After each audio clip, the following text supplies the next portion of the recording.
An Average Delivery. Written by the Brian J. Read by No One and Nobody. Derpy Hooves glanced back and forth around the room. She had been in Mr. Ship's office plenty of times, but she still always managed to see something new. This time, she noticed a plaque on the far wall, proudly celebrating the fact that the Cloudsdale Postal Service held the best record for lost packages in all of Equestria. But wouldn't best record for lost packages mean we lost the most? They should really reword that. It's confusing. Derpy thought. She kept reading to see if the plaque clarified itself, but her left eye drifted, as it tended to do. It caught something, and Derpy shifted her head, now looking at a framed, blown-up photograph hanging on the other side of the room. In it, a well-dressed stallion handing a package over to Princess Celestia. Wonder what was in that? Derpy thought, chuckling to herself. I bet it was something lame. Or maybe it was the wrong package. Maybe she opened it, and inside was some flour that was meant for a baker. Or... Hello, Derpy. Derpy whipped her head forward to find her boss had entered the room from the other side, carrying a package on his back. He carefully set it down on the desk as Derpy held her hoof to her head. Hello, Mr. Ship. You wanted to see me? Yes, I'll cut straight to the point. We have a very important package to deliver down to Ponyville, and I'd like my best mailman to do it. Derpy couldn't contain her proud grin. I'd be happy to. Where in Ponyville is it going? It's going to Golden Oaks Library. However, it is a very important delivery to a very important pony.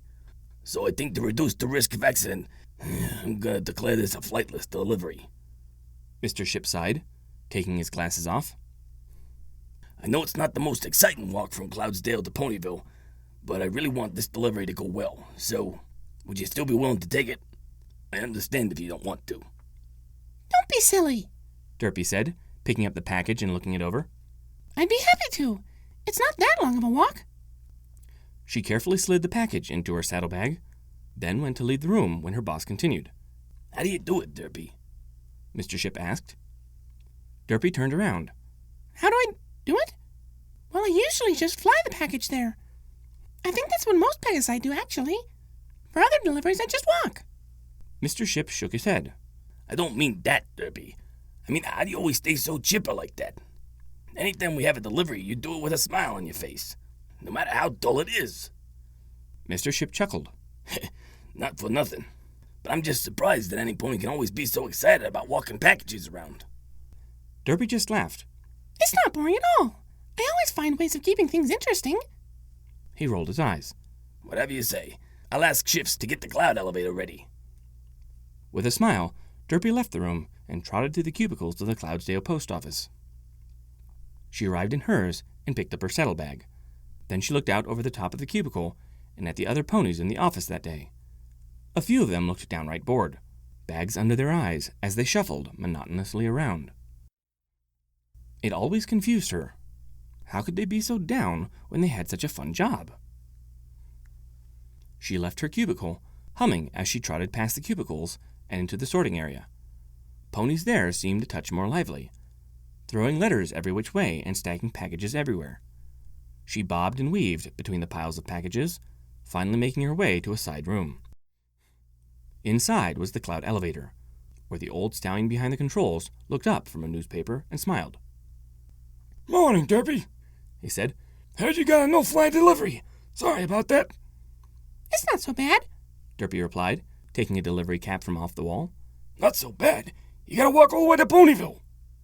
It's okay. I'll find a way to keep myself entertained. Derpy adjusted the cap on her head, then climbed onto a large cloud platform in the center of the room, attached by long white ropes to a winch. Shifts unlocked a large lever to the side and nodded at Derpy. All right. You know the safety rules. Stay on the elevator. Don't drop anything off of it.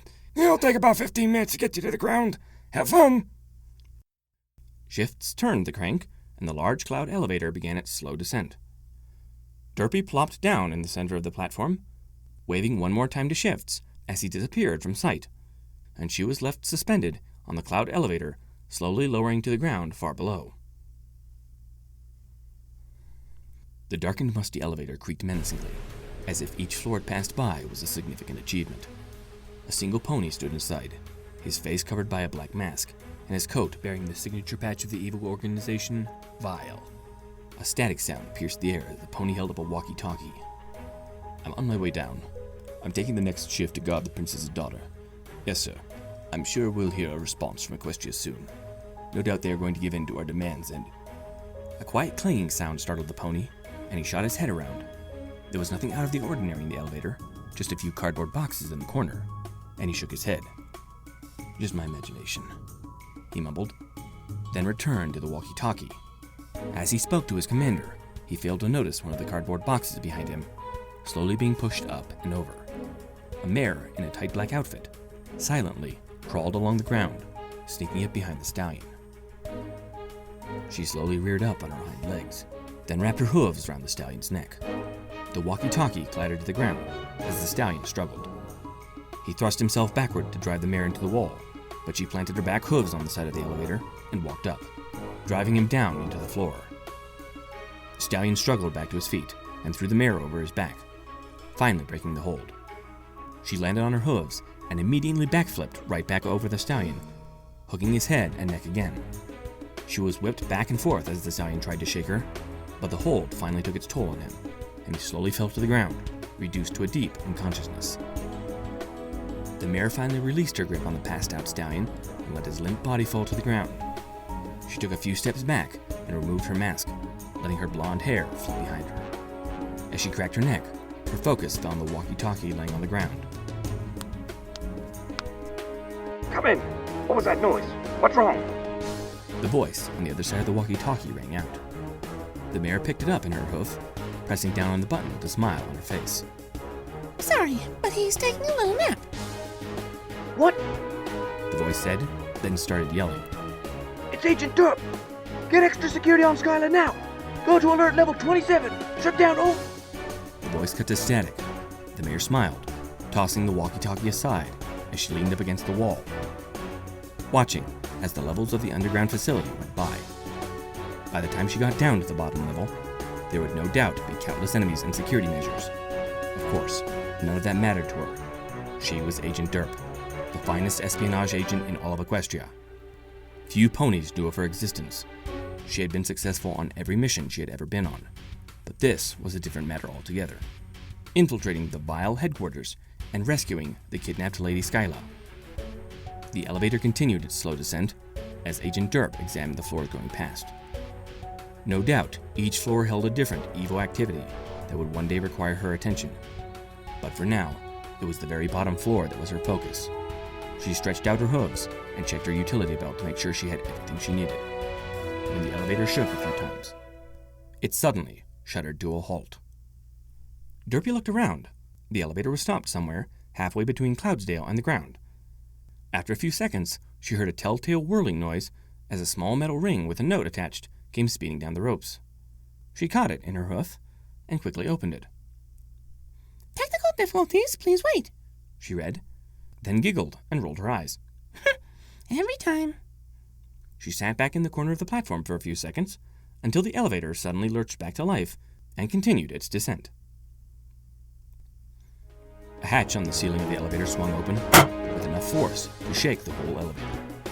Agent Derp sighed in frustration. They never make this easy, do they? She crouched back, planting her back hooves against the wall, and waited. After a moment, a stallion in the same attire as her unconscious cohort dropped down. But before he was even halfway to the floor, Agent Derp pounced. She tackled the pony, his head bouncing against the wall, and he immediately slumped over. She stood on her hind legs, but was grabbed from behind by another assailant, who hooked her around her head. She dropped down and threw the pony over her. As the assailant rolled to his hooves, she leapt into the air, driving her back hoof into his face with a spin kick. He collapsed to the ground, and Agent Derp shook her head. Come on, just flunkies? Where's the challenge? Just as she finished talking, she heard a clang behind her.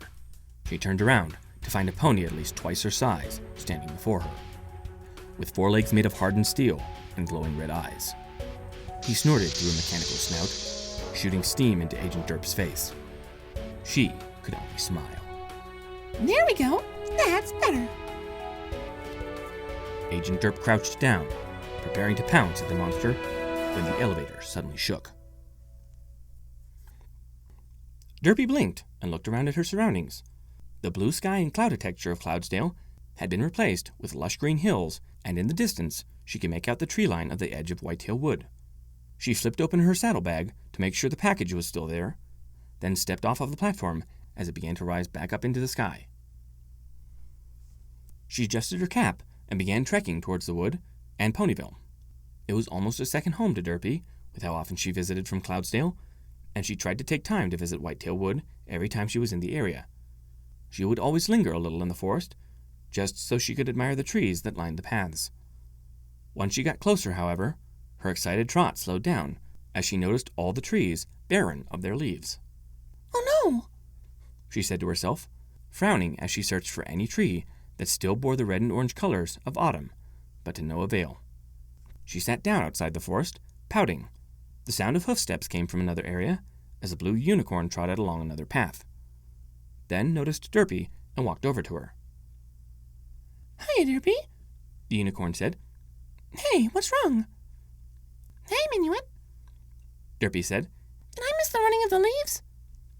Minuet frowned sympathetically. It was yesterday. You didn't know? You gotta keep track of this stuff better.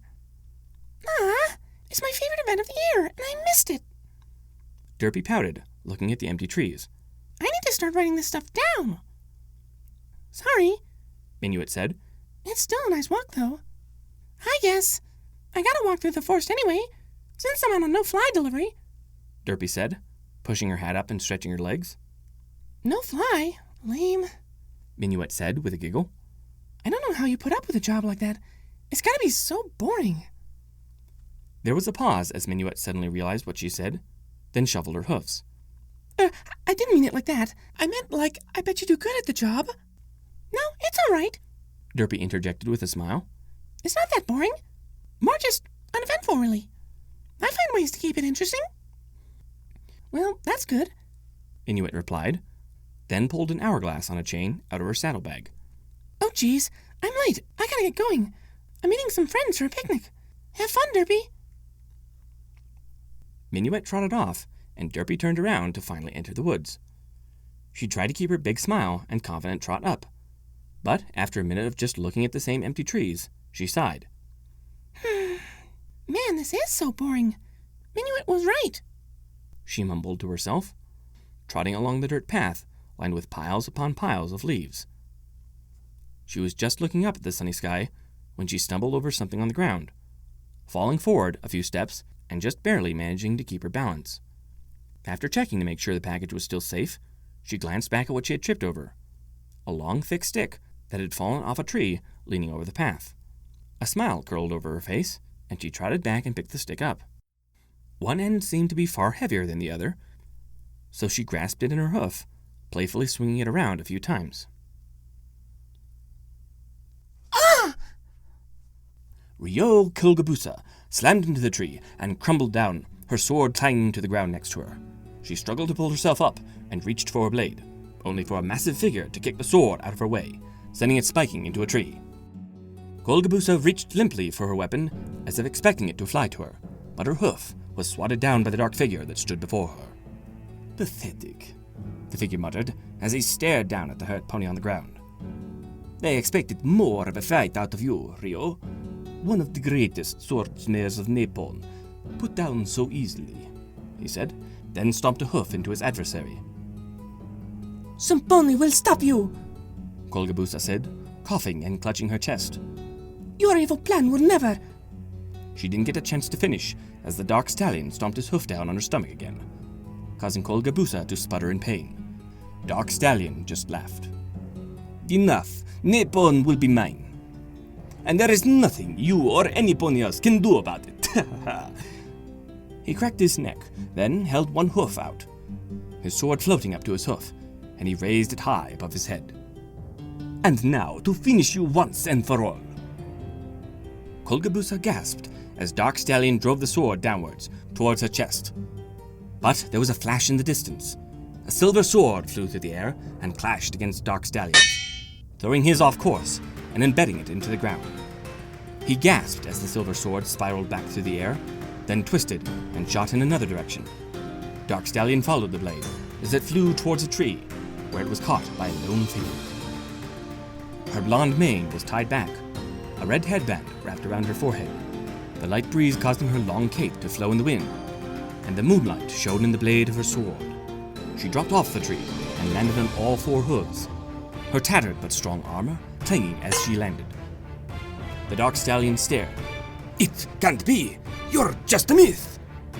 Even through her pain, Golgabusa smiled as she saw the shimmer coming off of the swordsmare's sword.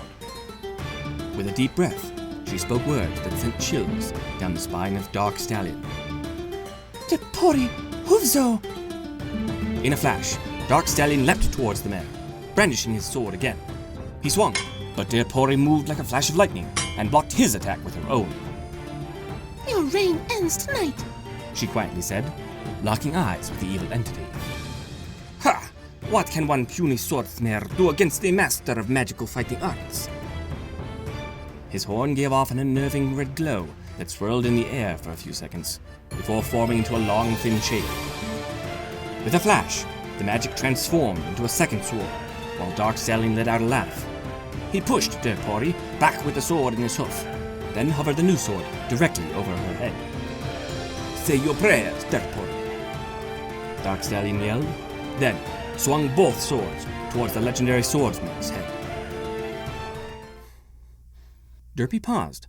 She glanced at the stick in her front hoof, mulling something over in her mind. Her head jerked up as she quickly scanned the area until she saw a single low-hanging branch on a tree not far away. She galloped over to it and broke the branch off, then happily hummed to herself as she removed all of the excess small branches sticking out.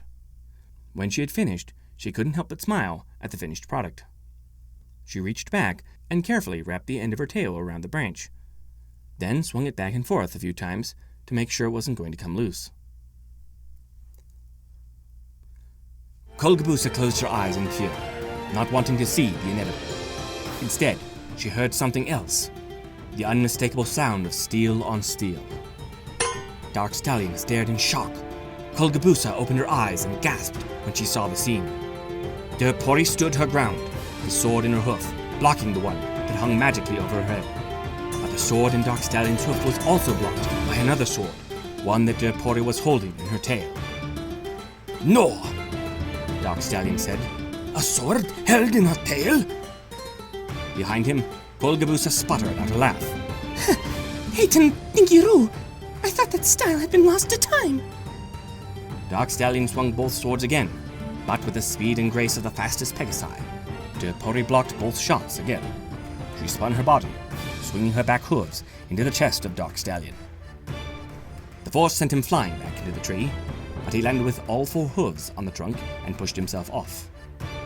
Derpy watched as he sailed into the trees, then landed on a thin branch. She leapt into the air and landed on a tree next to his. Dark Stallion's horn suddenly sent out a great red shot into the sky, the magic separating into several more swords, all of which spun around Dark Stallion's head. This ends tonight. This ends now! Dark Stallion said. I am the overlord of magical fighting arts. How do you expect to stop me? The crisp night air blew between them, sending leaves scattering off the branches and into the wind. Derpy slowly turned to her side, carefully balancing on three hooves on the branch as she brandished one sword in her free hoof with the other clenched in her tail. You fight with weapons, not honor, She said, crouching down. You will fail. The two remained motionless, each waiting for the other to make their move. Up above, the clouds parted, revealing the full moon, the light of the moon glimmering off of the swords as they both finally made their move. They ran across the branches and leapt into the air towards each other. Dark Stallion laughed as his sword shot through the air while Derpy swung her sword overhead. Derpy leaped into the air and swung the stick in her hooves forward, not noticing the low-hanging branch above. The stick collided with the branch and got caught, causing Derpy to lose her grip on it. Not expecting the sudden shift in momentum, Derpy flew forward and slammed into the ground chest first, with enough force to send the package she was delivering flying out of her saddlebag. Her left eye gazed up and saw the tightly wrapped package sailing overhead. straight towards a small creek. Ah! She scrambled forward, her hooves becoming a tangled mess as she stumbled over herself. With one leap, she reached out as far as she could, just barely managing to grab the far corner of the package with the edge of her hooves. As she fell forward towards the water, she furiously flapped her wings, managing to stop herself and hover only inches above the creek. For a few tense seconds, she slowly rotated her body until she was out of the way of the creek, then lowered herself down until she was laying on the ground. She breathed a long sigh of relief, rolling onto her back, and stared into the canopy of empty trees. That could have been really bad. She chuckled to herself before she rolled back to her hooves and placed the package in her saddlebag, making doubly sure it was secured this time, then removing the stick that was still in her tail. Maybe I should just get to Ponyville. Tucking her wings back against her body, Derpy got a sense of where in the forest she was and took off towards her destination once again. Minute after minute ticked by as Derpy's delivery remained largely uneventful.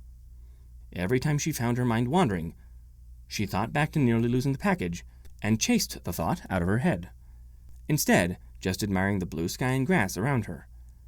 After what felt like an eternity, she finally passed by the large sign welcoming all newcomers to Ponyville. Derpy closed her eyes and took in a deep breath through her nose. Ponyville had a certain smell about it that always made her happy. She had longed to move there permanently, but until an opening came up at the Ponyville post office, she was happy with living in Cloudsdale and taking every opportunity she could to visit. She reached back and made doubly sure that the package was still in her saddlebag, ready to complete the rest of her journey. But of course, first things first. She immediately trotted to the familiar front door of the sweetest building in all of Ponyville. The pony behind the counter looked up and smiled. Oh, hello, Derpy. Mrs. Cake chirped. Who's getting the delivery today? Well, it's going to Golden Oaks Library, so probably Twilight. Derpy replied, trotting up to the counter. Her left eye immediately dropped down towards the glass case in front of her, and she found herself tantalized by the array of confections contained in it. Mrs. Cake giggled. See something you like? Everything, Derpy whispered, her eyes surveying both ends of the case simultaneously. She reached into her saddlebag and pulled out a few bits. Could I get a strawberry chocolate muffin, please? Of course, dearie, Mrs. Cake said, reaching into the case. Derpy watched with glee as Mrs. Cake selected the biggest muffin she could and wrapped it in a napkin, handing it over to the mailmare. Derpy's eyes shimmered, and she licked her lips as she stared at the confection in her hoof, but shook her head. No, I have a job to do. I'll save this for later, she said, pouting a bit as she slipped the muffin into her saddlebag. Thank you. Of course. Be careful out there, Derpy. There's a lot going on. Derpy glanced up at Mrs. Cake. What do you mean? Oh, the town's preparing for the annual Autumn Days Festival, Mrs. Cake said, looking out of the window. Ponies are just starting to set everything up. It's a bit of a madhouse out there. Derpy cocked her head to one side, then turned and opened the front door of Sugar Cube Corner. She hadn't noticed it when she had entered Ponyville, but the streets were a bit chaotic. Ponies were rushing every which way with supplies. There were half-finished booths being built everywhere, and decorations hung limply from the street lights. Goodness, it really is a mess out there, Mrs. Cake said. Careful getting to the library, Derpy. It's practically an obstacle course out there. Mrs. Cake walked through the kitchen door, and Derpy stood at the entrance of Sugar Cube Corner, still staring at the cluttered streets. A smile curled across her face, and she determinedly adjusted her cap, then stretched out her legs. Sure, Ponyville was cluttered, but that was nothing for Daring Derp, the greatest adventurer in all of Equestria. Daring Derp stared down the long black cavern. Surely the inside would be loaded with all sorts of traps and obstacles that some ancient tribe set up in order to protect their treasure within. Traps designed to not just stop whomever invaded the temple, but end their adventures permanently. She was used to it by now. She spit her gum out, then stretched out her legs. A pang of pain shot through her back, and she reached back to massage her hurt wings. As an archaeologist, she had come to work without using her wings. After all, who needed flying when one was underground? But now that her wings were out of commission, she realized just how handicapped she felt. With one last stretch, she carefully made her way into the cave. Darkness quickly enveloped her, so she pulled a torch out of her saddlebag and lit it to get a sense of where she was. She took slow steps forward until something besides the walls of the cave came into view. Long, messy vines that hung down from the ceiling. She reached out to brush it aside, but her hoof froze just inches away from it. She carefully followed the vine up and along the ceiling where the vines eventually all met together in an extremely tight net-like pattern. Upon holding the torch up to the net, she could just make out movement behind it, and a muffled screech confirmed her suspicions. Miniature wyverns, She said. of course. She lowered the torch down and carefully stepped between the vines. It seemed that there was just enough room for her to squeeze through them, but finally she reached the end of the path. As she stepped forward to continue through the cave, she found her hoof froze in midair as a speck of dirt fell in front of her face. With a burst of energy, she leapt to the right as a series of vines dropped right down in front of her, just barely missing her face. Sorry, Derpy. Flitter said. Lost my grip on those streamers. It's fine. Derpy replied. Could you hand me that decoration you're standing on? Derpy looked down at her right hoof, placed right in the middle of a leaf-shaped piece of paper. She picked it up and handed it over to Flitter, who flew it up high and hung it from the top of the booth she was setting up. Thanks. Daring Derp looked down at her right hoof, placed right in the middle of a leaf-shaped stone in the ground. It slowly sunk down into the floor. A loud rumbling noise filled the cave. She just barely had a chance to look behind her when the walls of the cave collapsed, sending a mudslide heading right for her. Forget being careful. She yelled to no pony in particular, then grabbed the torch in her teeth and took off down the cave as the mudslide followed closely behind her. She sprinted down the darkened cavern, foregoing her knowledge of not setting off traps in favor of just avoiding whatever she ran into. Her hoof sank into the ground again, and she instinctively leapt forward, ducking her head as a razor-sharp axe swung out of the wall, slicing a centimeter off of her mane. She slid around the corner and bolted forward, still hearing the landslide right behind her. A loud clang came from in front of her as spikes shot out of the walls, all of which she just barely dodged. She turned another corner and rushed ahead, but suddenly a wall slammed down from the ceiling. She scanned the area for an escape, but there was none to be had. Behind her, the mudslide was closing in fast. In front of her, the wall was completely impenetrable. There was no way out.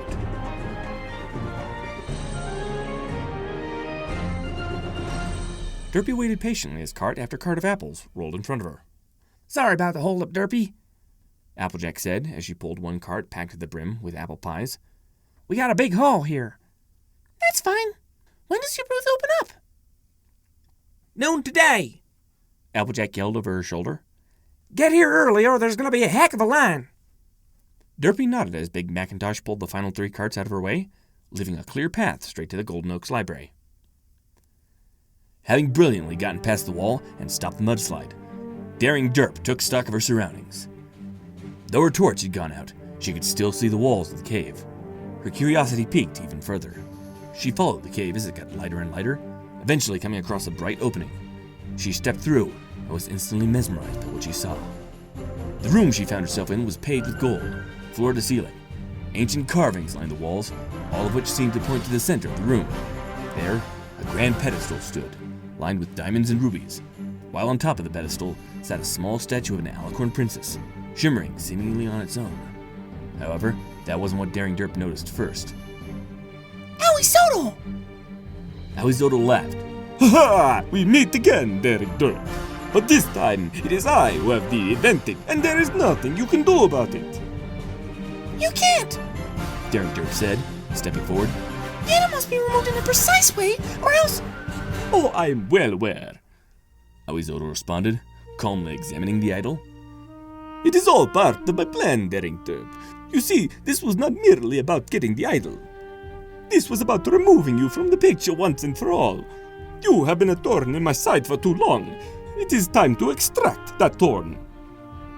With a thunderous boom, the ceiling of the cavern split.